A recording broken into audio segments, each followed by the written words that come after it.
Bueno, no se ha explicado la causa concreta, todavía hay muchos interrogantes. Saludamos a Pilar Tejo, ingeniera naval. Hola, ¿qué tal? Buenas tardes. Muy buenas tardes. Gracias por atendernos. Sorprende que un buque choque en un punto de tantísimo tráfico comercial y marítimo. ¿Cómo se hacen las maniobras para pasar por debajo de este tipo de estructuras, de puentes? Bueno, la verdad que impresiona muchísimo las imágenes, ¿no? Porque es tremendo ver el puente derrumbarse. Pero lo que sí quisiera decir es que realmente este tipo de maniobras se realizan muchísimas, todos los días del año en todos los puertos del mundo. Es decir, todo lo que es la maniobra de acceso de un buque a un puerto y lo mismo de salida, como sucedía con este buque. Son maniobras que están perfectamente calculadas, que van uno o más de un práctico a bordo. Los prácticos son profesionales de marina mercante súper especializados y conocedores del puerto específico en el que trabajan y van asesorando al capitán del buque en todo ese proceso de maniobra, tanto de entrada como de salida del barco al puerto. Y luego, dependiendo del tipo de barco que sea, pues puede llevar también el auxilio de remolcadores, con lo cual este tipo de operaciones, pues como decía al principio, ¿no? Son operaciones muy seguras. Claro, una de las primeras hipótesis, ¿no?, que se están poniendo encima de la mesa es un posible fallo eléctrico que haría que se hubiera perdido el control por completo de este buque. Cuando esto ocurre, ¿no hay nada que hacer o hay alternativas? A ver, efectivamente, ese es uno de los motivos que se barajan sobre la causa de este accidente, ¿no? Realmente los accidentes como este o cualquier otro accidente marítimo supone que se inicie una investigación específica. Todos los países o la mayoría de los países del mundo y desde luego Estados Unidos y por supuesto España también cuentan con una comisión de investigación de accidentes marítimos que está compuesta por expertos que hacen una investigación profundísima de las causas que provocan cualquier tipo de accidente marítimo.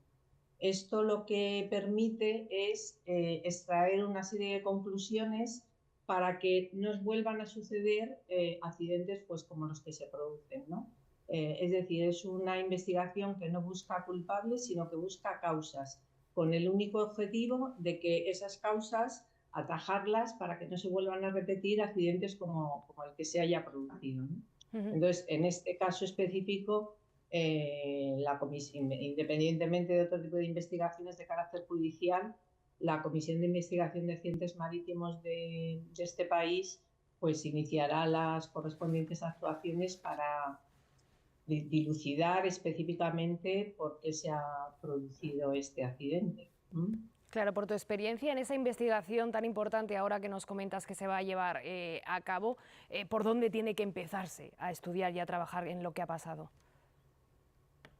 Bueno, son investigaciones muy, como digo, muy de detalle, muy profundas, ¿no? Se analizan pues desde todos los tipos de registros del barco que se han recogido en todo el proceso de la maniobra, todas las conversaciones que se han mantenido en el interior y desde el puente de mando con los servicios portuarios o con las torres de control.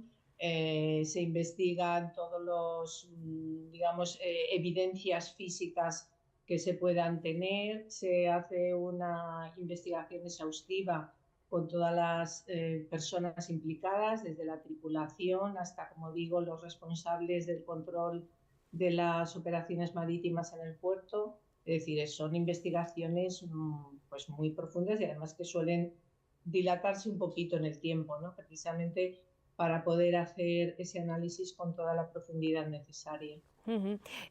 Estábamos leyendo que en puentes en vías navegables, seguro que tú me lo sabes explicar mejor, se deja a veces una isla alrededor de los pilares para protegerla o se colocan algún tipo de elementos para frenar el impacto si se produce cuando se pierde, por ejemplo, el control de un buque como hemos visto ahora. ¿Esto es habitual? ¿Es un requisito? ¿No está presente en todos los puentes? La verdad es que ese dato específico no lo conozco con detalle, ¿no? Calculo que, como es lógico, los ingenieros de caminos, cuando diseñan estas estructuras que están sobre vías de agua y que además son vías navegables, pues procuran poner todos los elementos, digamos, de defensa o de prevención que sean necesarios.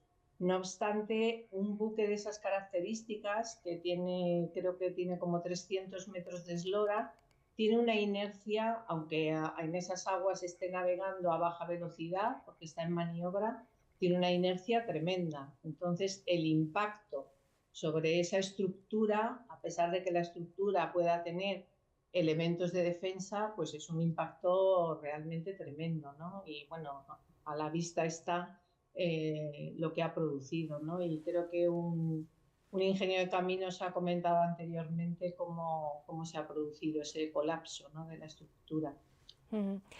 Pilar, acabamos de conocer los datos preliminares de un informe que determina que el buque perdió propulsión antes de colisionar con el puente en Baltimore. Se trata de un informe desclasificado de la Agencia de Ciberseguridad y Seguridad en Infraestructuras. ¿Qué significa exactamente que un buque pierde propulsión y qué puede conllevar?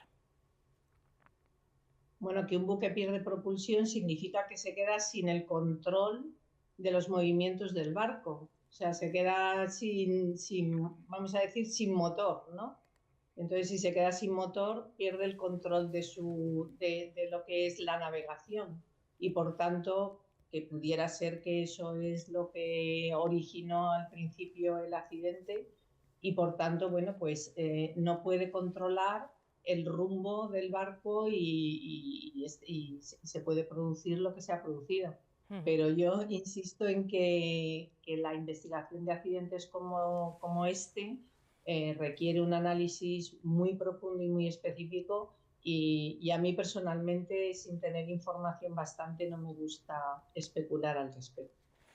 Sí, desde luego estamos en, bueno, las primeras horas, ¿no?, después de este accidente, pero en cualquier caso, Pilar, es verdad que nos llama muchísimo la atención que se haya desmoronado por completo, se haya derrumbado una estructura de las dimensiones que estamos hablando, de 2,5 kilómetros, 4 carriles, se haya venido abajo y es difícil imaginarse que esto pueda colapsar, una estructura así, de las más grandes del mundo. Mm, Pues sí, pero yo la verdad que confío mucho en mis colegas ingenieros de caminos, ¿no? Y diría lo mismo que estaba diciendo antes sobre el transporte marítimo. Estructuras de este tipo hay en el mundo, pues imagínese, cientos, millares, incluso millones, y sin embargo están dando servicio, ¿no? Es verdad que claro, los calculistas intentan hacer estructuras que tengan no solo una funcionalidad magnífica, una seguridad grande, sino también, bueno, pues estéticamente que sean atractivos, ¿no?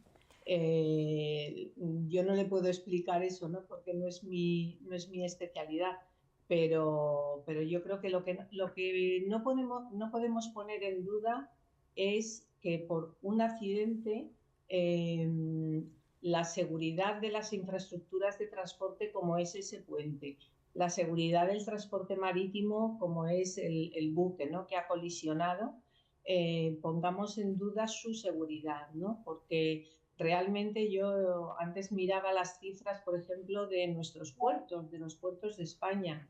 El año pasado hubo 165.000 escalas en nuestros puertos, que significa una media de 450 escalas al día en nuestros puertos, que obviamente en algunos puertos será un número menor y en otros será un número mayor. Y todas esas maniobras, todas esas escalas, significa que hay un barco que entra y ese barco luego sale, ¿no? Todas esas maniobras y todas esas escalas se producen en condiciones de seguridad total. Y tenemos también casos en España en que el canal de acceso en algún caso, bueno, pues tiene que pasar por debajo de una estructura de puente como es esta y todas estas maniobras se realizan con una seguridad total y absoluta. Yo creo que es importante este mensaje transmitirlo, ¿no?